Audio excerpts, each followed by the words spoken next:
السلام عليكم ورحمة الله وبركاته ومدة الصومالية دون والسلام يا سلام كدب ومشرح يشيلون كروبينيكي شينا عليها وحروا الرينيرو عجيبة وحبا ما قرصن كرو انتا ساوح لغا تري مرول با وixii maskaxda ku soo dhacda waxaan jecelahay inaan maartay iska sheego waa waxa anigu konton jiradeedu iga muuqan weydii ko ka tahay waxa qofku markuu wax walba qariyo waxa weeye waa ira marka ka soo baxda timihiisa maxaan ku rahdaay barcad barmadu laga waaya xalay waa riyooday waxaan ku riyooday madaxweynaha soo socday Soomaaliya waayatan dhan doorashadii waa soo dhawaatay Soomaalidu caadada waxay u leedahay markii 2 sano harto markii 2 sano doorashada ka harto in la sheego ninka soo socda waa ayo wadanka xisbiye kama jiraan waa la socotaan maxaan ku rahdaay waa iska qabaa'il iyo balaayo xalay waxa ku riyooday anoo rajeynaya riyadayda inay rumoobi doonto waa la iga bartay riyadoodu inay run noqoto farmaajo ninkii ugu riyooday oo yiri wareega ugu dambeeyay xasan sheekh ninkaas la tagaya farmaajo ban cidla afadhiya oo ciidamo waxba iskaga tarayn baa ugu riyooday maalintii waa ogeeday waa soo baxay musabixi iyadoo leeyahay ninkaasi waa habar qabe waa mujrim samaroon cabanayo harti cabanayo garxajis cabanayo ana iri ninka Muuse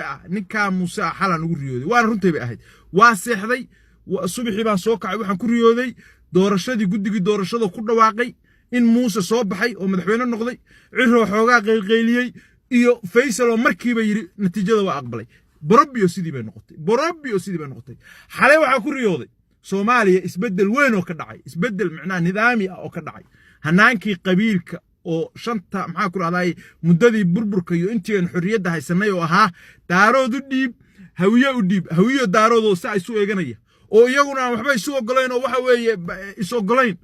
isuna jeeta ba maxaa ku raadayay oo Soomaali ka gudubtay oo la yiri war Soomaali ma hawiyo daarood ba miyaan dad kale jirin may waa jiraan war labada reer intaas ku tusanayna soo horjoogeen Soomaali halkaas ku fureen 7 sano hor taagan yihiin bal dadka kale aan tijaabino iyaguna hanasteen waa daaleene walaalaha iyo way waa jecelahay hanasteen xalay waxaan ku riyooday nin ilaahay haduu ku idmahayay reer aala beyd ah reer aala maka ah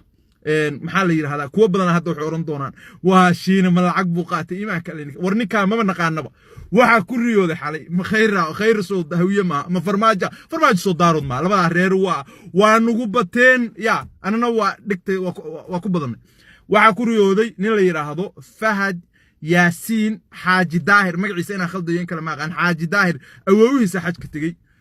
ragga hadda siyaasiyiinta hadda u abtiriso waxaan ku iri waa mid xaj ka jiro iyo mid shiikh ku jiro arkimaysid waa iska waxa weeye iyagoo sancada iyo sabanka la jooga faataxad ku adagtay xataa ninka Fahad Yaasiin xalay inuu madaxweyne yahay ku riyooday anigu ninka ma aqaani waligay hal uma oran waligay isma arag sawirkiisa xataa ma arag waa alsiira ka waram jiray marmar meelaha waa ka halacsan jiray isagoo meelaha ka soo hadlayo leh nin weyn oo maxaa ku raay boqol ciyaal maalin baa la barnaamij ka daawaday ninka xalay waxa ku riyooday isagoo madaxweyne ah waxaan siri war arinta ma sheegtaa mise waa la aamusta waxaan siri wariyadaada waa la arki jiray tolay waa soo bixi doontaa dani baa adaa ugu riyooday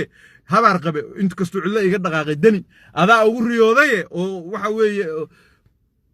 si sheego baan berika maalin si aan ninkaas uusan ku qadino wadanka taladiisa wax kaaga siiyo si sheeg baan siri umada ilaa Soomaaliyeed marag iga ahaada Fahad Yaasiin waa madaxweynaha soo socda haduu sidii dani iyo Muuse iyo farmaajo uu idhaafo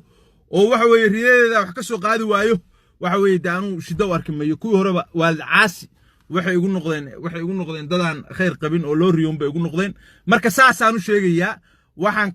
isiri war ama ninkaas wax yeesha oo farmaajo hadda intuu khatar u arko yiraahdee wari dhaaf albaabada ka soo xirta iyo khayr haddana waxaan isiri wari maxay beeriyaal 2 sano maarey maxaa labadii sano doorashada hartay marka caawa maanta taa iga qora xalay waa ku riyooday been ma sheego oday Soomaaliyeed baanahay riyooyinkayga waa la arki jiray Fahad Yaasiin waa madaxweynaha soo socda anuu ninka wallahi ma aqaan oo halow ma oran oo ilaahay ga og yahay wariga gaarsiiya meelaha kala xiriirana ma leh haddaan telefoon helayo